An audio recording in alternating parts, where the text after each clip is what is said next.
Hola, ¿qué tal, amigas, amigos televidentes en Extra Plus? Un gusto saludarles, darles la bienvenida a esta edición de Adelante Nicaragua, edición con la que también estamos arrancando el mes de mayo. Mayo tiene mucha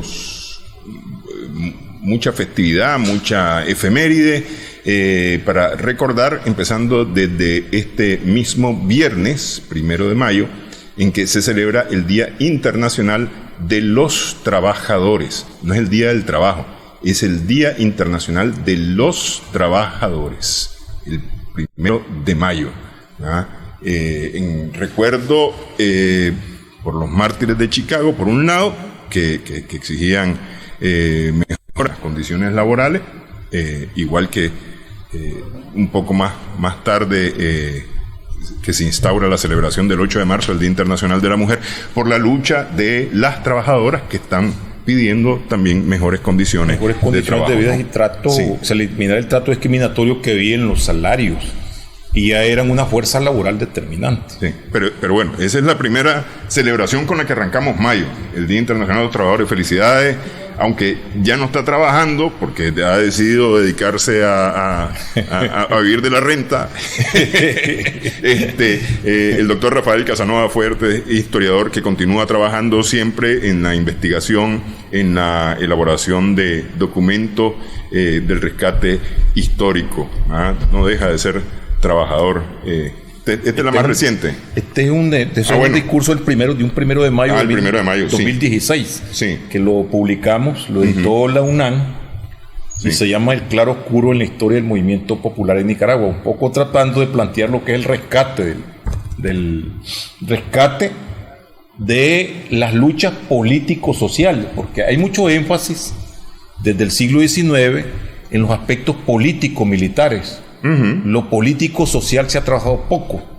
Entonces, 1 de mayo, pero también movimientos sociales, sobre todo los movimientos sociales contemporáneos. Sí, ok. La otra celebración que nos agarra ya en estos primeros días, y es este lunes 4 de mayo, es el Día de la Dignidad Nacional, que es una cosa que podría ser más bien todo lo contrario, ¿va? En vez de ser el Día de la Dignidad, podría ser el Día del Oprobio Nacional por la significación, o por más bien la fecha y el hecho de la firma del llamado el Pacto del Espino Negro. Espino Negro. Sin embargo, es el Día de la Dignidad Nacional porque solo uno decidió no rendirse.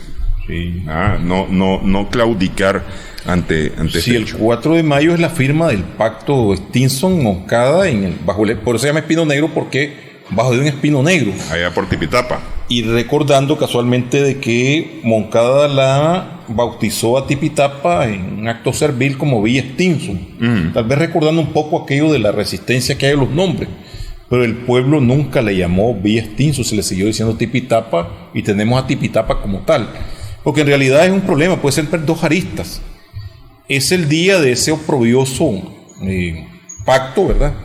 Pero también es el mismo día que Sandino en el Cerro del Común decide ir a la confrontación contra la intervención norteamericana, o sea que salva la dignidad, por eso se llama Día de la Dignidad, ¿verdad?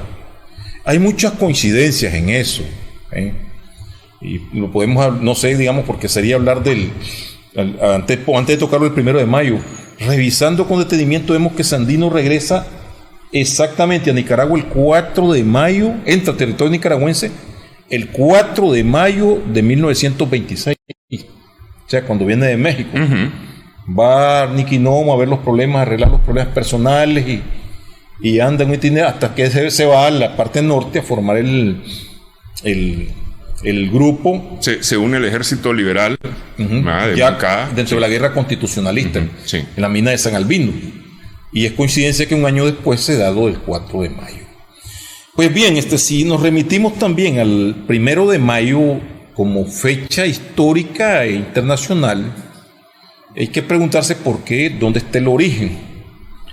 A veces, por la misma falta de una historia social que tenemos no solamente en nuestro país, sino en la ausencia de esos hechos.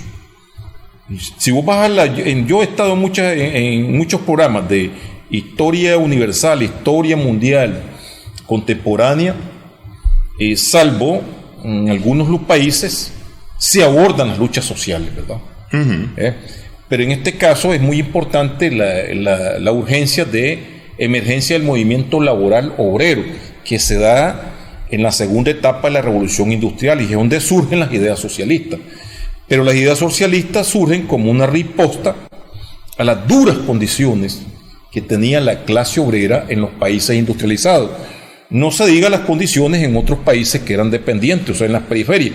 Pero en este caso, en los países industriales se trabajaba hasta 18 horas. Y comenzó una lucha, a pesar de que ya desde 1850 se había tomado la decisión de acuerdo en algunos países de establecer ya las 8 horas, todavía en los mismos Estados Unidos se trabajaba 16 horas. Y algunas empresas se hacían de la vista gorda, unas las cumplían, ¿verdad? Es decir, está el movimiento, la huelga, es cuando surge la palabra huelga, que son los brazos, la paralización de la actividad, y en ello también incide un frente ideológico y político. Uno de los que podríamos llamarles, pasando por encima de los socialistas utópicos, que son propuestas utópicas, se le llaman porque le llamaron tanto los socialistas libertarios encabezados por Mijail Bakunin, ¿verdad? Que también es conocido como anarquista, ¿verdad? Y está el movimiento marxista, ¿verdad? Sobre todo el anarquismo alcanzó mucho más dimensiones, en tanto surge como fuerza primaria, alternativa, y ya después de la primera internacional, que es el 12 de octubre de 1864, en donde se confrontan ya las ideas de Marx y Engels con las de Bakunin, porque las de Bakunin planteaban la destrucción del Estado y establecimiento de comunas, o sea, el establecimiento del comunismo. Sí. Aunque hay que estar claro que la palabra comunista proviene de la Europa, de la Inglaterra del siglo XVII, o así se denominan un grupo de los rebeldes radicales y que empiezan a partir las tierras, los famosos Dyer, que se traduce como cavadores, o porque empezaron a repartir tierra. Era prácticamente fundamentalistas cristianos cuáqueros. O sea, por eso es que el socialismo tiene orígenes cristianas, perdón. El materialismo, todo lo contrario, tiene orígenes eminentemente liberales y capitalistas, para desmontar la ideología del antiguo régimen. Hay una gran confusión, el comunismo ateo, o sea, tiene raíces cristianas. Si ves el trabajo de Tomás Moro, hay una propuesta humanista de una sociedad más justa, contra el racionalismo frío que viene planteando ya la emergente industria, ¿verdad? Pero bien, un poco como que esto se desarrolla en la sociedad industrializada, Inglaterra, Francia, Alemania, Estados Unidos, uno de los capitalismos más últimos, pero más vigorosos en este caso, sobre todo ayudado por una vasta migración que hay, ¿verdad? Y un país poseedor de grandes recursos naturales. Entonces, en estos países es donde hay una sobreexplotación de la clase obrera, femenina, infantil y sobre todo principalmente la varonil. Son las 17, 18 horas. A las mujeres trabajaban igual y se les pagaba la mitad del salario en algunos casos. Y venían poco a poco las reivindicaciones. Condiciones que todavía hoy en día persisten. Tal vez no es la mitad, pero es mucho menos de lo que gana un varón haciendo exactamente el mismo trabajo. Y dentro de a propósito de las condiciones actuales está el fenómeno de los migrantes. Se le paga menos al ilegal. Sí.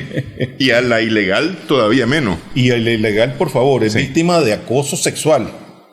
¿Sí? Y se le paga menos también. Sí. Entonces, es decir, son condiciones que decimos, está pegado en la historia. No, son condiciones que persisten todavía. Pues bien, en ese momento histórico que era bastante fuerte el anarquismo, ¿verdad? El socialismo libertario, que de paso fueron los primeros en usar la bandera roja y negra, porque los marxistas, que después se llaman marxistas-leninistas ya con Lenin, usaban la bandera roja, ¿verdad? Y sobre todo empiezan a enarbolar el machete y la hoz, que era la Alianza Obrero-Campesina, porque la hoz lo utilizaban los campesinos y el martillo los obreros. Entonces el movimiento tenía era eminentemente internacional, por eso se llama las internacionales, los famosos congresos obreros, ¿verdad? Entonces, en el caso del Chicago, que es donde se produce este hecho, ¿verdad? Para meternos un poco más, bueno, ¿qué trascendencia tiene? Antes de entrar a Chicago, el término huelga ¿se institucionaliza en los Estados Unidos o se institucionaliza en otro lugar, en otro lugar del planeta? En todos los países industrializados. Ajá. Pero ¿por dónde empieza la huelga? Se habla de los tejedores de Lyon, ya en la etapa contemporánea. En Francia. En Francia, sí. Ajá. Sí, la famosa huelga de los tejedores. Paro, bueno, no significa paro, ¿verdad? Los tejedores de Lyon. Lyon, sin el Lyon con Y, sí. Y digo, no es nuestro León, ¿verdad? Sí, el Lyon.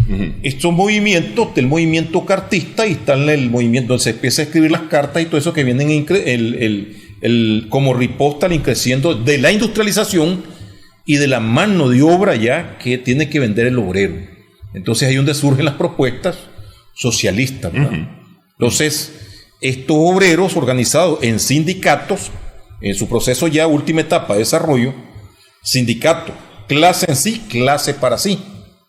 Porque anteriormente a ello existieron, en el caso de Europa, los movimientos mutualistas. Era clase en sí, solidaridad entre sí. Pero clase para sí es bueno. Es la toma del poder político por la clase obrera, la propuesta. Porque tiene pero ahí nos volvemos a meter al rollo de el movimiento político más que el movimiento social como tal, ¿no? De alguna manera. El movimiento social es lo que le da orígenes al movimiento eminentemente político. Por ejemplo, los anarquistas, que de paso es un movimiento que calca al general Sandino en México, reclamaban la no participación política, era la acción directa del proletariado contra el sistema capitalista.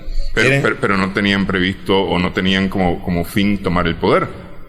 Era destruir el poder y establecer las comunas libres. O sea, el Estado era una forma de opresión y eso podía reconstruir, según su concepción, la opresión de un nuevo grupo de poder. O sea, ellos tenían el temor de la misma clase obrera, analizando otro sistema, hubiera descomposición y se estableciera un nuevo Estado opresor. Entonces, ellos hablaban de la destrucción total del Estado, ¿verdad? No es casual de que por ahí también se note implícitamente en Sandino ese discurso, ¿verdad? Mientras en el caso del socialismo científico que enarbolan Carlos Marx y Federico Engels, se le llama marxismo porque Carlos Marx muere primero, ¿verdad? Y es Engels quien le toca llamarle marxismo a la corriente que él funda con Carlos Marx. Sí. Entonces, en este caso, ellos hablaban de la destrucción del Estado capitalista, pero al mismo tiempo pasar a construir el Estado socialista. Consideraban que la forma del Estado burgués era una forma de dictadura, aunque no estuviera representado por una sola persona. Y se habla de la dictadura del proletariado. Entonces, como respuesta tenía que ser a la dictadura de una minoría, para que esa minoría no retornara al poder y que la plusvalía pasara a manos de la clase obrera y campesina y resto de clases populares, tenía que establecerse la dictadura del proletariado. O sea, dictadura de mayoría sobre la minoría, para darle respuesta a la dictadura de la minoría que sobre la mayoría, que es la concepción. Aun cuando existe un poder que lo representa un solo individuo, es un círculo de poder dominado por el capitalismo y la coerción de un ejército que responde a ello, a un poder judicial que responde a los intereses del capitalismo. Entonces era darle vuelta a eso. Ok, vamos a hacer una primera pausa. Hablemos de Chicago. ¿Qué fue lo que pasó en Chicago? Y hablemos de la Segunda Internacional, que es donde se establece el recuerdo de Chicago. Regresamos en breve.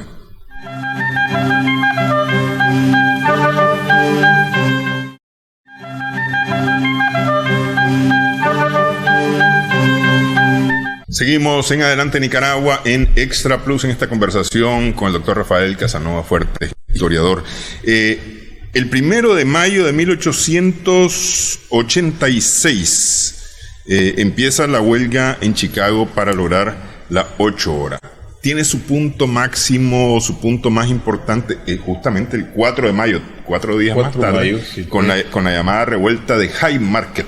Que es una plaza donde, como respuesta a una masacre que hubo el primero, una convocatoria, el día 2 continúa, digamos, porque es un movimiento huelguístico, pero que se convoca para el 1 de mayo una marcha.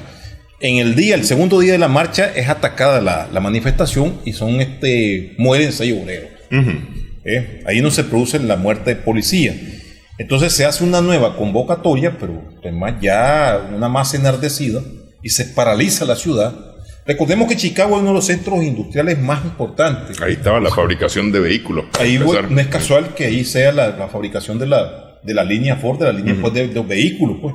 Era un centro industrial muy importante. Por tanto, la convocatoria fueron 200.000 personas. En esa marcha del 4 de mayo, que es coincidente con la fecha del Día de la Nicaragua, se produce una provocación. No se ha descubierto quién, pero todo parece indicar que fue una provocación, porque fue lanzada una bomba contra la policía. Y la policía riposta. Hay un policía muerto y varios heridos, y mueren varios manifestantes, y también los manifestantes, recordemos que algunas personas andaban armadas. Sí. También disparan, ¿verdad? Pero no hubo como una investigación exhaustiva, sino toda una intención, por eso es que se entiende como una provocación, de destruir el movimiento obrero organizado, porque los que son puestos, son encarcelados, son los máximos dirigentes del movimiento obrero. Que más adelante son o durante ese proceso judicial son condenados a muerte. Son condenados a muerte, sí. Y son capturados 31 dirigentes. De esos 31 había el caso, algunos que ni habían estado en la marcha.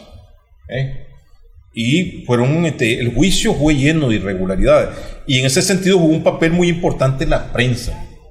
La prensa, pues, en manos pues, de la patronal capitalista, que demonizaba a los dirigentes, los rufianes comunistas, la lacra de Europa que vino aquí a la América, nuestras Pero costas. más que comunistas eran llamados anarquistas en ese momento. Se utilizaba así la palabra, casualmente, la palabra comunista abarcaba contra los anarquistas. Recordemos que ellos hablaban de la construcción de las comunas. Y también cuando los sindicatos, los nacientes sindicatos ya de orientación marxista. En este caso, este movimiento era fuerte en las ciudades industriales. Nosotros a veces nos podemos preguntar, bueno, pero ¿qué pasó con ese movimiento fuerte? ¿Cómo se integró? Esa es otra explicación, ¿verdad? Porque es ahí, ese costo de este movimiento donde son encarcelados, son enjuiciados y ejecutados los principales dirigentes, y años después se les declara inocente cuando ya son muertos, ¿verdad? Solo lograron salvarse los dos que habían sido condenados a cadena perpetua.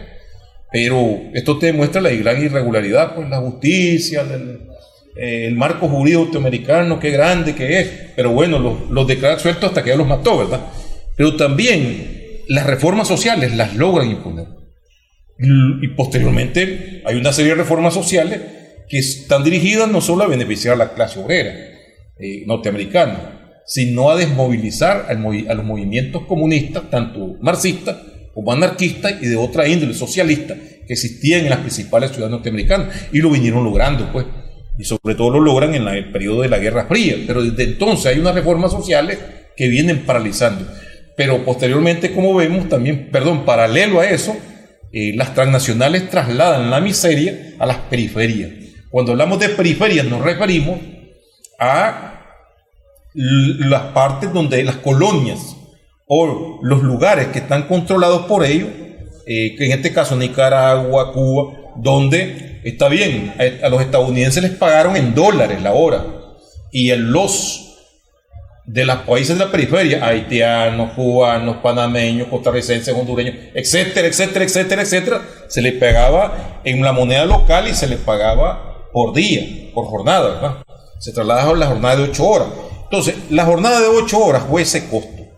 Muchas veces decimos así de la manera más, por ingenuidad, para no llamarlo de otra manera, bueno, ¿qué hizo el movimiento socialista o el movimiento comunista? Gracias a ese sacrificio, gracias a esas demandas, la mayor parte de la población mundial trabaja 8 horas diarias. Gracias a esos grandes movimientos hay un sistema de seguridad social, hay un sistema de seguridad laboral. Las mujeres en muchos lugares, digamos, industrializados, ya más desarrollados, pues se les paga igual que el hombre.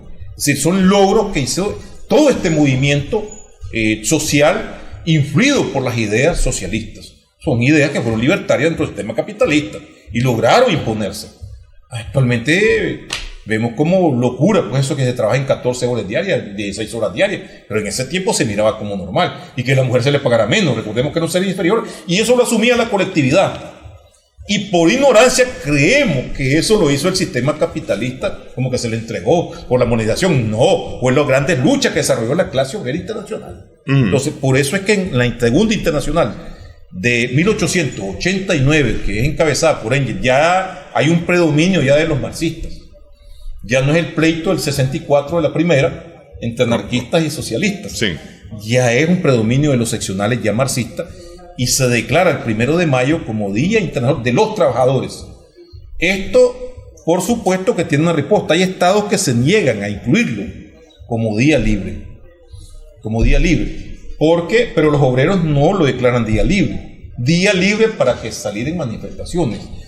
Porque también en algunos lugares, por ejemplo en Inglaterra, y traslada esto a las colonias, declararlo día del trabajo y lo declara día de fiesta. Y salían en marcha algunos sindicatos blancos. Pero los 1 de mayo, lo declaran pero los trasladan a otra fecha, 1 de octubre o primer domingo de septiembre, en el caso de las colonias británicas y en Estados Unidos. Pero son dos cosas distintas. Una cosa es el Día del Trabajo y otra cosa es el Día de los Trabajadores, que es lo que se celebra el 1 de mayo. Es decir, la verdad es que tiene de alguna manera un propósito diversionista, ¿no? Es decir, desmovilizador. Sí. Porque el patrón también trabaja. No, claro, se levanta de como quien dice, qué sé yo, pongámosle cualquier nombre. Tiene una función laboral, pues. Una función laboral determinada, pues.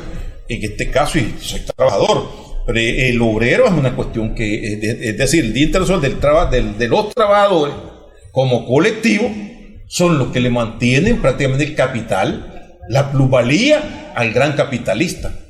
Que esa es la gran confusión que hay. Qué bueno un fulano que me da trabajo. No, son las reglas que establece el sistema capitalista. Entonces, los 1 de mayo, sin embargo, en estas colonias, en estos países, la gente salía a marchar. Detrás de esto estaban, por supuesto, las organizaciones obreras, las organizaciones socialistas y comunistas, pues, que se organizaron en todo el mundo.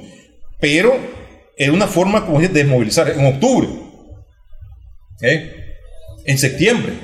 Pero los 1 de mayo la gente salía a marchar y eran días de combate.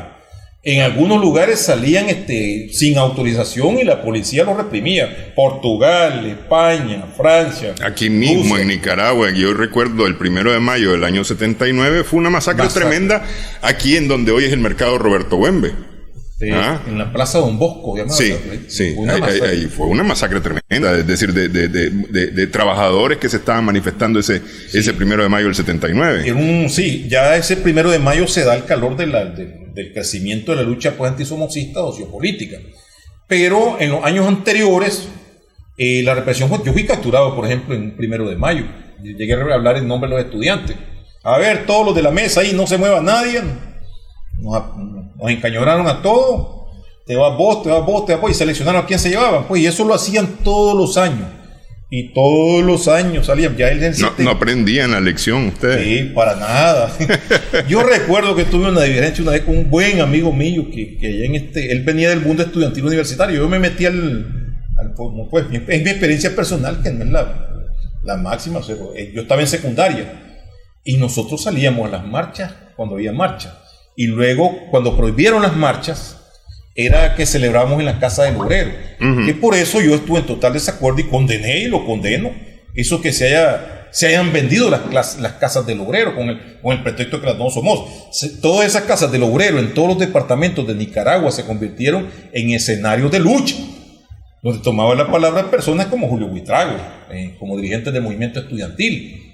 Y de repente solamente quedan ya en manos del movimiento obrero, solo la de aquí de Managua y la de León. Ya después todos los demás se vinieron despidiendo. Bueno, se parece que el origen pero las casas del obrero de alguna manera eran casi clubes sociales para obreros, porque es decir, existían los clubes sociales de las clases más pudientes, ¿verdad? Y entonces había que darle también un espacio a los obreros, porque en León, cuando Somoza, en el año 56, donde lo matan es en la Casa del Obrero, que es casi una reunión social que hay en ese momento. Por la presión que hay de los trabajadores en el 44, la Casa del Obrero se funda en 1945. Es muy importante entender esto. Es una concesión que hace el sistema dentro de los espacios legales, una casa para que se reúnan los obreros.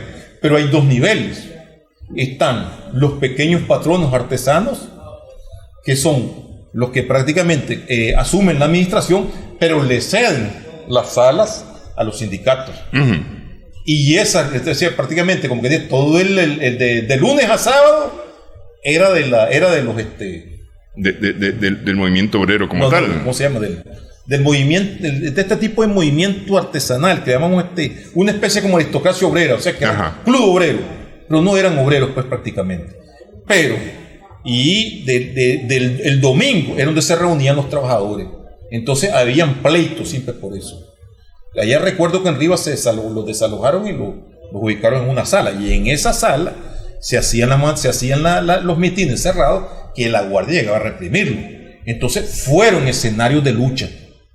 Quizás el sistema, ese es el problema, el sistema impone estas casas para mediatizar a los obreros y logra mediatizar un sector artesanal. Algunos eran de origen conservador, bueno, pero no era su primer medallo, no era el sindicato, era un club social para ellos. Pero los sindicatos sí tenían, digamos, sus reuniones para diseñar, organizar, planificar marchas. Y, por ejemplo, el SCAS de Rivas se reunía en la Casa del Obrero, una asamblea que llenaba. Nada que ver con los 50, 70 artesanos que se reunían ahí. Hubo una marcha que recuerdo, una ciudad pequeña que fue la última marcha que hubo en 1967, 1 de mayo, que una ciudad pequeña, 5.000 obreros marchando, campesinos y obreros marchando en las calles, orientados por el Partido Socialista, donde estaba, tengo aquí a Domingo Sánchez, a Juan Norillo, pues, a José Benito Escobar, a Francisco Bravo y Álvaro Ramírez, que eran dirigentes socialistas. Entonces, y llevando banderas socialistas, que esa era una cuestión importante. Entonces, le robas el mandado. Entonces, ahí el problema que había, los espacios legales del sistema, si no los aprovechas, pues, bueno, ¿qué pasa entonces? Que ese era el problema que había con la condición de la diferencia que había en este caso en las dos líneas. O lo político-militar, o lo político organizativo. Si hay espacios de político organizativo, pues vamos a lo político organizativo, vamos a una marcha. En esa marcha obrera ahí iba José Benito, ahí iba el Chele Avilés, que antes de morir en Pancasán, que se metió una vez y rompió el retrato de Somoza en la Casa del Obrero. O bien, eran formas de manifestarse combativa. Entonces, las casas del obrero, o sea que la clase obrera le da vuelta organizada. Entonces, yo creo, en mi opinión muy particular, con mucho respeto, de quienes tomaron esa decisión de andar vendiendo las casas del obrero particulares, debían de haber conservado por lo menos salas históricas de las luchas de la clase obrera. En Rivas, Ramón González muere en el Frente Sandinista, pero ¿dónde se lanzó el primer discurso? En la Casa del Obrero de Rivas. Alfredo Modina, que en paz descanse, y te puedo mencionar varios militantes del Frente Sandinista, combatientes, o sea, que se formaron ahí en su juventud dentro de estos tipos de luchas políticas. Hicieron tribuna en estos lugares. Pero esta generación de obreros parece que borró, desconoció, desconoce eso, o tiene la historia mal contada. Pues, con mucho respeto que les tengo a ellos, frente al Frente Nacional de Trabajadores, de la Central Sandinista de Trabajadores, ¿cómo se llama el otro? De todos ellos. Cualquiera de estos dirigentes, ellos parece que no tienen memoria histórica. Y esa memoria histórica es un reto que la rescatemos. Claro. Ok, vamos, hacemos ahora en esta edición de Adelante Nicaragua. Estamos conversando con el doctor Rafael Casanova Fuerte.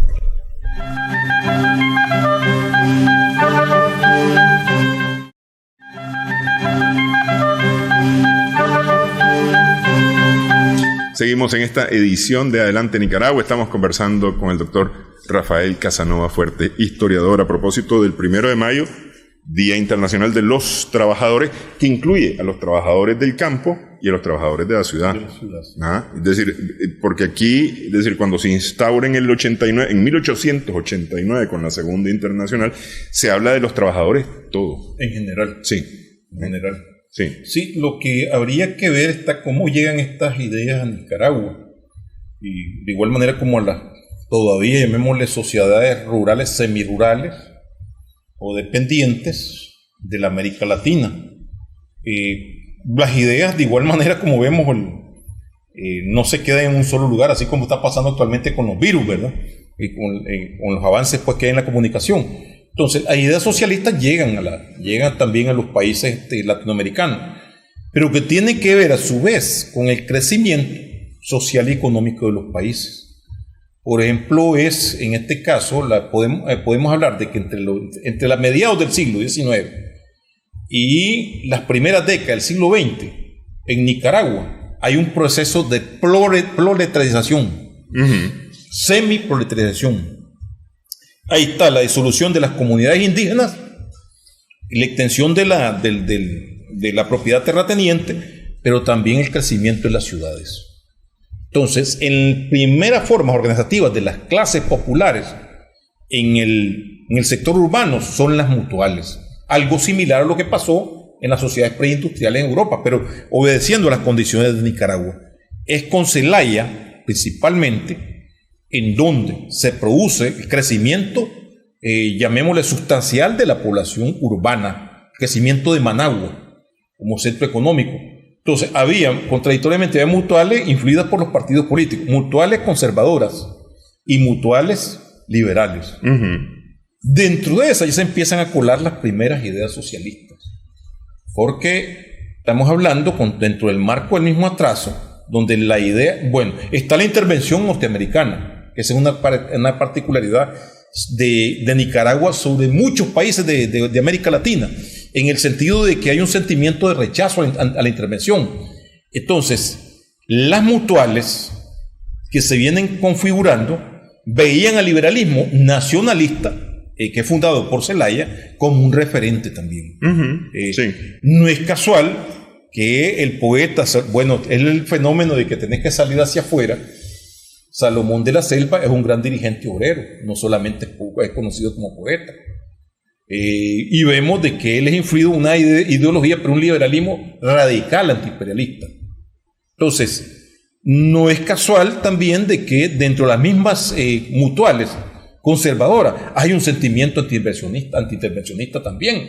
Hay un trabajo que yo hice sobre el antiimperialismo conservador o intervencionismo conservador, que se desarrolla sobre todo en la segunda mitad del siglo XX. Pero ¿cómo vienen convergiendo totalmente estos movimientos? En la medida en la que viene creciendo la clase obrera. Pero es en los enclaves.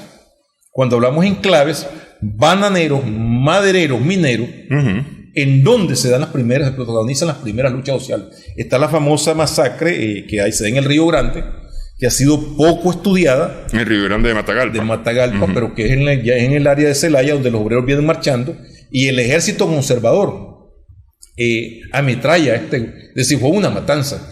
Pero volvemos nuevamente al fenómeno aquel que le ponemos un énfasis especial a la lucha política. Y eso, como inmediatamente se da la guerra la guerra civil constitucionalista, lo obviamos. Lo que no puede ser oculto aquí ya es imposible totalmente, no pudo ser oculto, a pesar de los esfuerzos que hicieron, fue el movimiento de Sandino. Pero una pregunta en paréntesis. Las mutuales en Nicaragua, en Nicaragua perdieron terreno, dejando más bien terreno al sindicalismo. Porque, es decir, en muchos otros países existen mutuales como formas de organización económica, principalmente de apoyo a los sectores que representan las mutuales. Es colaboración y ayuda mutua. Pero las mutuales aquí vinieron sobre todo desaparecen en la década del 30 como tendencia, al fortalecerse los sindicatos. Es decir, la migración misma, donde vienen ya los jóvenes, la migración que hay por la misma lucha política, hace que gente que venga de El Salvador y venga de Costa Rica ya hable de la formación de organización sindical, pero también tiene que ver con el surgimiento de los talleres artesanales, el crecimiento de los obreros. Es decir, donde se fabricaba la ropa, donde se fabricaba el zapato, por ejemplo, ya no es el zapatero con los 3, 4 oficiales, sino que es un pequeño patrón o un patrono mediano que tiene trabajando a 50 zapateros. Entonces ese crecimiento condiciona de que haya una contradicción patrono oficial y aprendices. Entonces eso condiciona el surgimiento de los sindicatos. Ok, ¿las cooperativas de ahorro y préstamo en Nicaragua pueden considerarse unas mutuales? Son sistemas, son formas de ya desarrollados, más modernos. Cooperativas de ahorro y préstamo, que bien lo puede desarrollar, digamos, también el sector obrero. Pero eso es aparte de los sindicatos. Los sindicatos mismos podían formar. Como en el caso, yo vi en Rivas un caso en el caso del ESCAS, los 200 obreros organizados, 200 y algo más organizados, tuvieron durante un tiempo haciendo funcionar una cooperativa de ahorro y crédito. ¿Cómo se llama? De ayuda. ¿Cómo se ayuda? De una mutual. Pero una mutual paralela para ciertas necesidades, etcétera. Pero la represión somocista acabó con ella, por supuesto. Entonces, esa es otra forma de organización, la cooperativa de ahorro y préstamo, que lo puede organizar un mismo sindicato. Pero volviendo al caso, las mutuales como tendencia general desaparecen. ¿Por qué las desaparecen? Por la misma evolución que viene teniendo la sociedad. Ya viene desarrollándose la misma modernización, las primeras empresas capitalistas. Y sobre todo, aquí en Nicaragua, en la década del 40, con el desarrollo de las industrias sustitutivas, los submarinos alemanes no dejan pasar las textiles, no dejan pasar los productos manufacturados que llegaban de Europa. Y entonces, ¿qué hacen algunos? Como Carlos Paso, funda la Paico, que es una de las empresas textiles más grandes de Nicaragua y tal vez, una de las más grandes de Centroamérica. Los Somoza forman el Porvenir. De la industria del calzado, por ejemplo, el maestro patrón don Guillermo Pérez tiene 80 zapateros trabajando, etcétera, etcétera. Tenemos a ver toda una serie de industrias que crecen y una sustitutiva. También la obra de infraestructura hace que se desarrollen pues las carreteras, la construcción. El sindicato de construcción aquí fue fuerte porque hubo mucho movimiento alrededor del proceso, sobre todo después del terremoto. Entonces, preguntémonos, ¿cuándo se celebra el 1 de mayo aquí en Nicaragua? 1924. Pero lo curioso es que el maestro Eleazar Ayesta, ¿verdad?, que murió casi centenario, era un maestro artesano, muy educado, ya había leído algo sobre socialismo, anarquismo. Hay un intento de los anarquistas, pero se estrellaron, fueron para Costa Rica los dos únicos militantes anarquistas, ¿verdad?, que solo conozco los dos apellidos, no se conocen los nombres. Pero el maestro Eleazar Ayesta, el 1 de mayo de 1924 en León, en una concentración de unas 200 de obreros, proclama la separación de la clase obrera de los partidos tradicionales. 1924, ¿no? Luego vienen todos los acontecimientos que nosotros vemos, porque está las agrupaciones que se presentan en los cónclaves o en los enclaves bananeros, madereros, mineros, ¿verdad? Ahí hay formas de organización y hay formas de lucha, algunas de ellas pues todavía desconocidas. Pero ese crecimiento que se da en las ciudades del Pacífico condiciona el surgimiento de los primeros sindicatos, reprimidos en la primera etapa. ¿Quiénes son los que lo impulsan? Los primeros partidos obreros. Primero el Partido Trabajador Nicaragüense, fundado en 1931. No deja de ser un movimiento alentado por el mismo movimiento de liberación nacional que encabeza Sandino. No tienen vínculo, pero lo reanima. Y no es casual que la represión en 1938 lo haga desaparecer.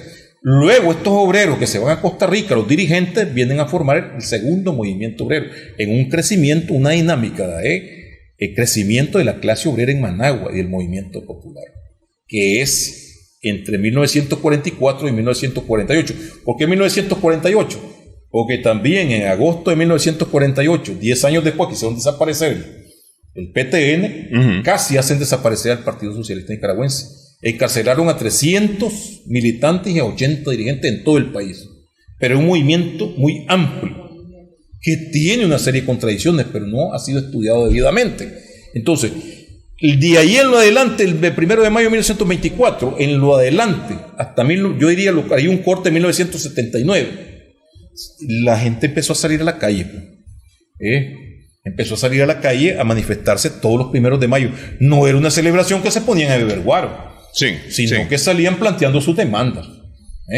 Donde no estaban las 8 horas, demandaban las 8 horas, porque disimuladamente en algunos trabajos, pleno 1970, te hacían trabajar 12 horas.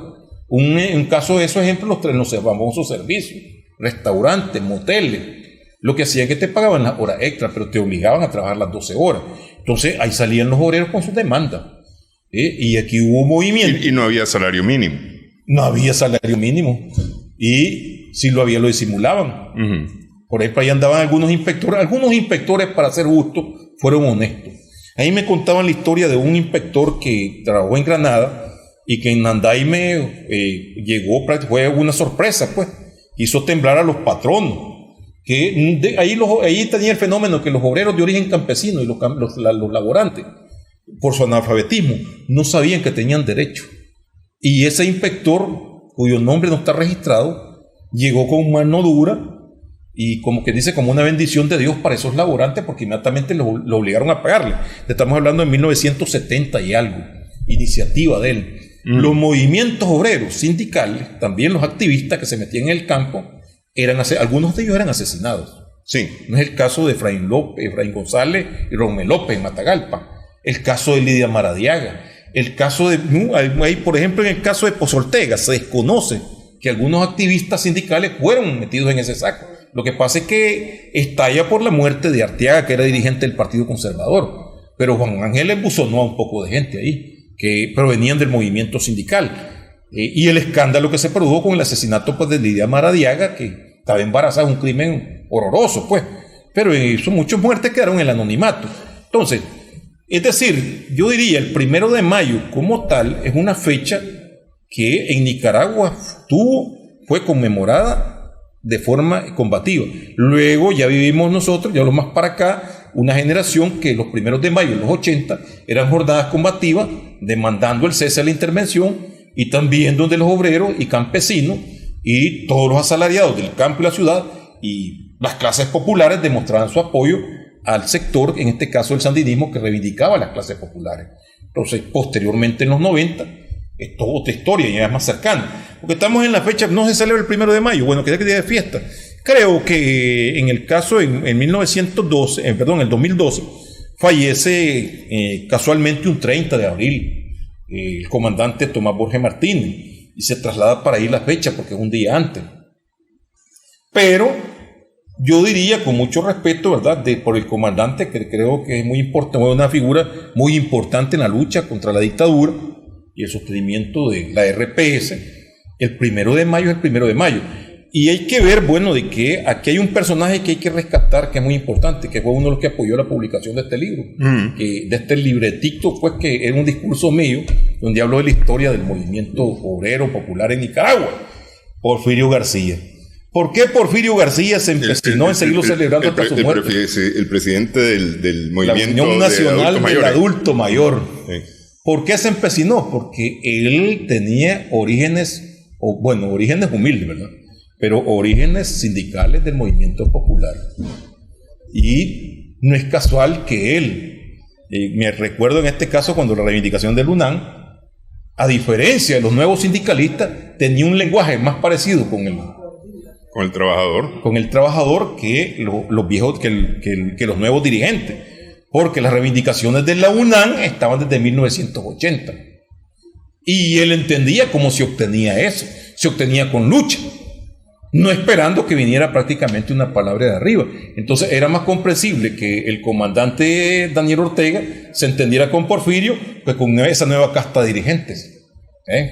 Porfirio es un hombre que tenía, sabía dónde llegaba el derecho y tenía capacidad de plantarse. Es decir, es otra generación de obreros. Esa de la generación de obreros, de dirigentes obreros adocenados, no existía en el tiempo de Somoza. Eran sindicalistas blancos. Entonces, ese tipo de movimiento, bueno, hay un momento que tendrá que despertarse también, porque las revoluciones no solo son desde arriba, son impulsadas desde abajo. Principalmente, fundamentalmente, y las reivindicaciones vienen desde abajo. Las 8 horas, ese 1 de mayo, en los países centros capitalistas internacionales, se obtuvieron gracias a los sacrificios de la clase obrera organizada. Ok, vamos a hacer pausa, pero no quiero cerrar el programa sin hablar del 4 de mayo y hacer el enlace, porque es decir, mucho, y eso se ha dicho de múltiples formas, el pensamiento de Sandino al regresar a Nicaragua viene influenciado por el movimiento obrero en México. Que además es un movimiento bastante más avanzado que el que hay en aquel momento, pues en el 26. Regresamos en breve en Adelante Nicaragua.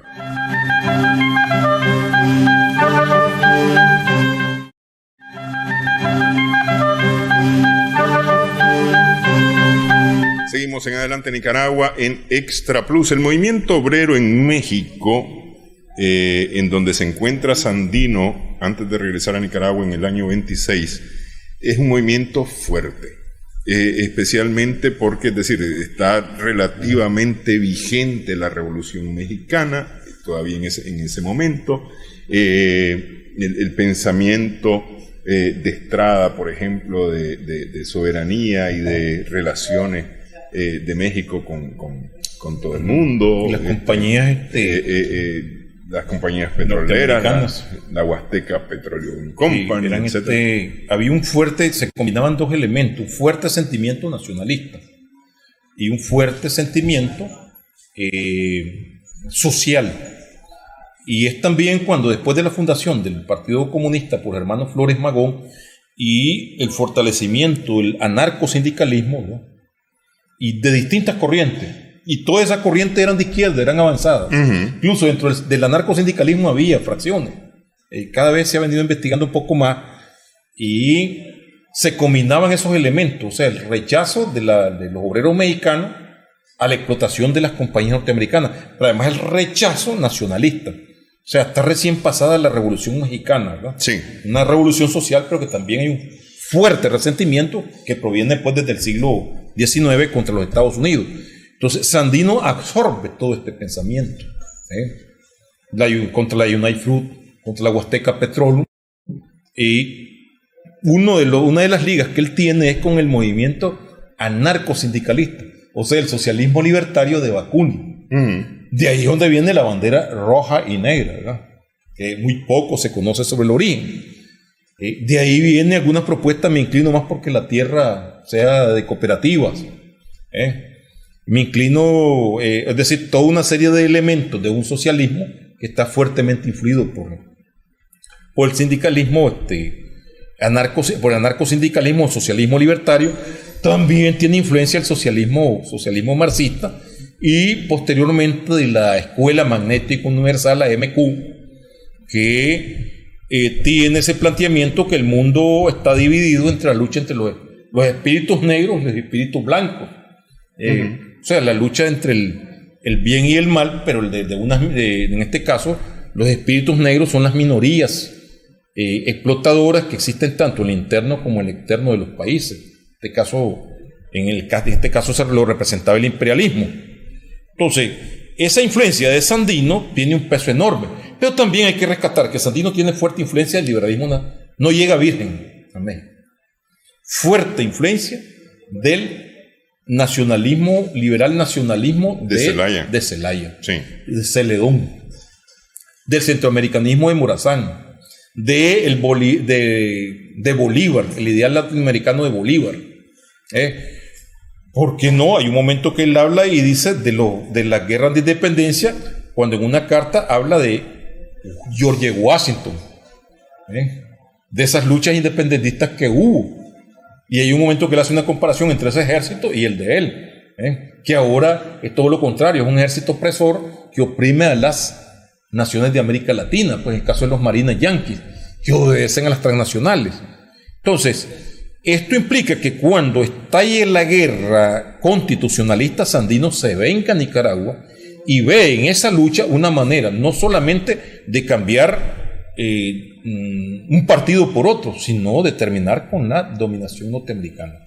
Pero ¿qué existe en el contexto nacional de Nicaragua? Hay todo un sentimiento antiintervencionista que ha calcado en la población. Por eso, y no es que un problema que solamente de la gente que proviene del liberalismo nacionalista de Celaya, sino en el mismo conservatismo. ¿De dónde salió Toribio Tijerín? ¿De dónde salió Alberto Torres Espinosa? ¿De dónde sale Candelario Segura? Muy poco conocido, es más conocido fuera. Un ribense que era conservador y murió en Colombia, salió al exilio.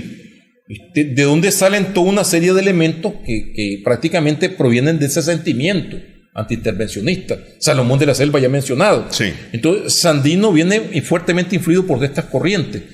Pero bueno, veamos que en este caso, dentro de la circunstancia, el 4 de mayo, Día de la Dignidad Nacional, ¿cómo incide en ese pensamiento? Dijo una vez Carlos Fonseca: hasta que salí fuera de Nicaragua, me di cuenta de lo atrasado que estábamos. Sandino logra absorber hacia afuera, o sea, mirar a Nicaragua desde fuera hacia adentro, en dos movimientos. Ya la vio desde adentro, pero la ve desde afuera hacia adentro. Entonces absorbe un pensamiento progresista y un sentimiento de dignidad que es único, porque pudo perfectamente haberse regresado a Managua, entrega las armas, se casa con María Sandino, que estaba comprometido ya hace varios años, y se queda con todas las mulas todo lo que le pagar. Y además de todo lo que su padre le puede dejar. Correcto, sí. Toda una serie de circunstancias. Sin embargo, él acepta ese reto. Ese es el aspecto que releva la figura de Sandino. Está enmarcado la individualidad. Pero también, de acuerdo con Federico Engel, ¿verdad? Dice aquí, lo cito textualmente, se trata de investigar las fuerzas motrices que se hallan entre los impulsos de los personajes históricos conscientes. Sandino, ¿verdad? Como ocurre muy a menudo inconscientemente. Se trata de investigar las fuerzas que en la última instancia forman los verdaderos resortes de la historia. Hay que tomar en cuenta no tanto los impulsos de los individuos, aunque sean los más eminentes, como los impulsos que ponen en movimiento a grandes masas de hombres, de pueblos enteros, y a su vez en cada pueblo las casas enteras. Aquí había un fuerte sentimiento de rechazo a la intervención norteamericana. Kabuya es un campesino analfabeto y tomó la arma contra los Estados Unidos. Lo que pasa es que lo matan al final de la lucha y la forma desorganizada con la que actuaba, pues. Lo matan con Conchita Alday después de eso, pero casualmente el mismo 18 de...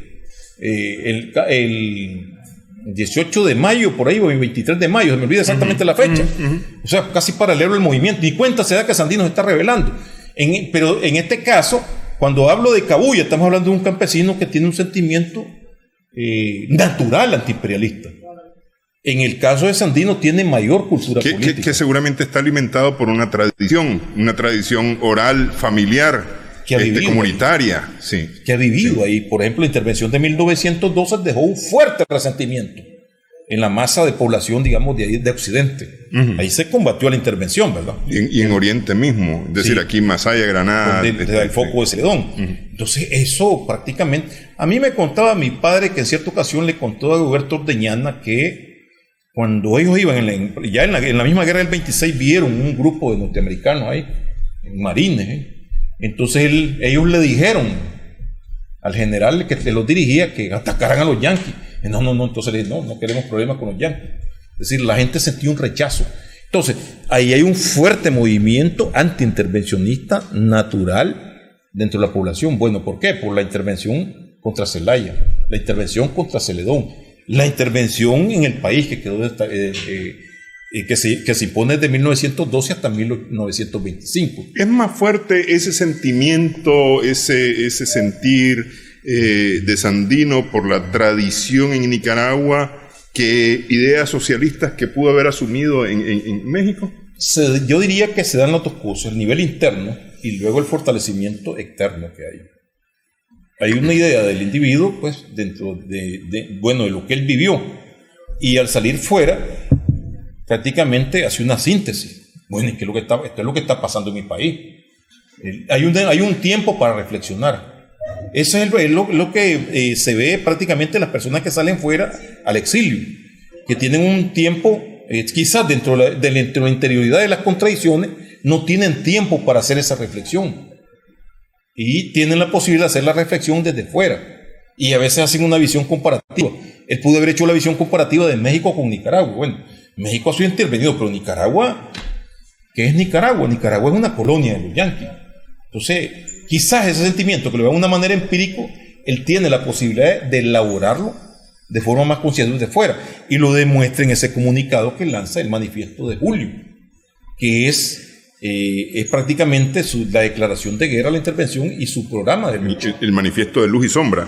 Sí, correcto. Sí. La lógica está ahí, que demuestra de que no es un analfabeto en política, que tiene un pensamiento político elaborado, no es ajeno a eso, pero también se enmarca dentro de un movimiento amplio y lo demuestra en el momento que se desarrolla la lucha.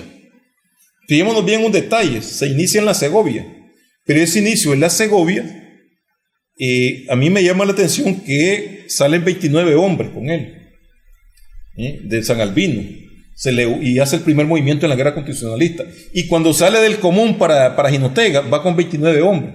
Y cuando llega a San Rafael, hay un tiempo, se le juntan otros, pero de los 29 le quedaron 21. Pero cuando ataca Ocotal, estamos hablando entre 700 y 900 personas. O sea, cuando él invita a la masa campesina a participar, y entonces esa masa campesina va y en ese ataque Ocotal, además, principalmente desarmado, es decir, no solamente mal armado, sino principalmente desarmado. Sí. Machetes, escopetas, pistolas, rifles 22. Hay una fotografía donde sale esa gente descalza, con caite, y van armados solo con el machete, en algunos casos. Entonces hay una disposición de de lucha enorme por parte de la población. De lo contrario, no hubiera tardado. Porque de la Segovia, ese movimiento de Ocotal, entre Ocotal y Jinotega, se extiende a los demás departamentos. Sí, ahí llega aquí a León y Chinandega, por ejemplo. Y va extendiéndose cada vez más. En Managua tiene adeptos, aunque no hay una lucha, digamos, armada en Managua, pero hay adeptos, hay gente que está en el frente de apoyo a la lucha sandinista en las montañas. El grupo patriótico. A mí me contaba Pedrito Turcio que él estaba chavalo y participaron en un grupo de patriótica y que incluso ajustaron a gringos borrachos en las cantinas. Entonces, ese increscendo que viene también tiene que ver con otro factor que no se puede obviar, que en 1929 se da la crisis, el crack económico internacional, o sea, la crisis económica que se da en octubre de 1929 y que se extiende a los demás países, sobre todo a los países dependientes. Entonces esto conduce a un empobrecimiento de la población campesina, que la banca, las bancas que están surgiendo, el capital usurario de momento empieza a apropiarse de tierra. Las comunidades campesinas indígenas son afectadas. Entonces esa masa de campesinos que viene sumando, que viene siendo cada vez un problema mayor para los interventores. De una lucha que comenzó en un departamento, se extendió a 8 departamentos del territorio nacional y tiende la tendencia a ir creciendo. Y hay un momento en que también la segunda dimensión es que no es una lucha similar a la que se dio en Dominicana, a la que se dio en Haití, que fue abogada internamente. Sandino tiene la posibilidad de que esta lucha se conozca a nivel internacional. Sí. Entonces hay una presión internacional contra los Estados Unidos. Entonces eso es muy importante.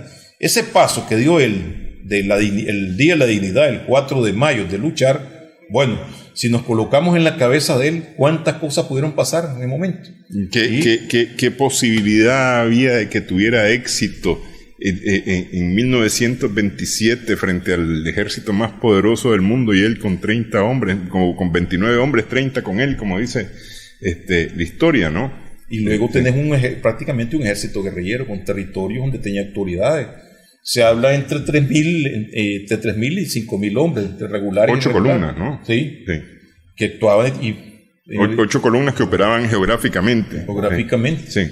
Entonces decía una emboscada, vamos a hacerla aquí, pero bueno, voy a buscar los hombres, los medio tiempo. O sea, había una autoridad territorial. Sí. Eso era, digamos, una extensión. Ahora, la sorpresa más grande fue cuando en diciembre de 1932 Humansor ataca en el departamento de Managua, se toma San Francisco del Carnicero, ya frente a la capital. Sí. Entonces ya se vienen acercando. Pedrón se mete a Chontales y Huaco. Entonces, ¿cómo se llama Pedro Blandón? Miría, sí. Van a la costa atlántica. Sí. Las operaciones de Colindres y el otro, se me olvida, José León Díaz en Occidente. Se meten en la parte rural de Occidente y atacan el Sauce, atacan el Chichigalpa. Entonces, es una lucha que se extiende. En 1927 no pensó en eso, pero bueno, había todo un movimiento en el subconsciente, ya un yaciente de descontento que explotó. Ahí apareció el hombre en ese momento. Entonces, esa fue la figura de Sandino y la dignidad, pues que por eso se le llama el Día de la Dignidad, nuestro más grande patriota. Salvo que en las dimensiones que tenemos en Nicaragua, cuando a veces vemos en las redes de mentiras, ¿verdad?, que salen ahí, jamás podrá ser el héroe de los que provienen de los hijos del somocismo. Penoso, y hasta hizo, como que hizo llorar a una parte de la población cuando se vio que se quemó la bandera roja y negra, incluso donde participan algunos disidentes del partido político que rescata a Sandino, que es el Frente Sandinista. Pero la figura de Sandino llegó para quedarse, igual que la figura de Rubén Darío, nuestro poeta universal. Así es. Bueno, muchas gracias, doctor, por esta platicada a propósito del 1 de mayo y el 4 de mayo con los que arrancamos el mes de mayo, que es el mes de la madre, además, en Nicaragua. ¿Verdad? El mes de la madre. El mes de las madres. Sí, hay otras celebraciones, otras efemérides sobre las cuales vamos a ir conversando a lo largo de este mes de mayo. Muchas gracias por haber estado con nosotros. Muchas gracias a tu persona, Néstor, y me saludas a los televidentes. Cómo no. Gracias también a nuestras amigas, amigos televidentes por su sintonía en esta edición de Adelante Nicaragua. Esperamos que el programa haya sido de provecho para usted.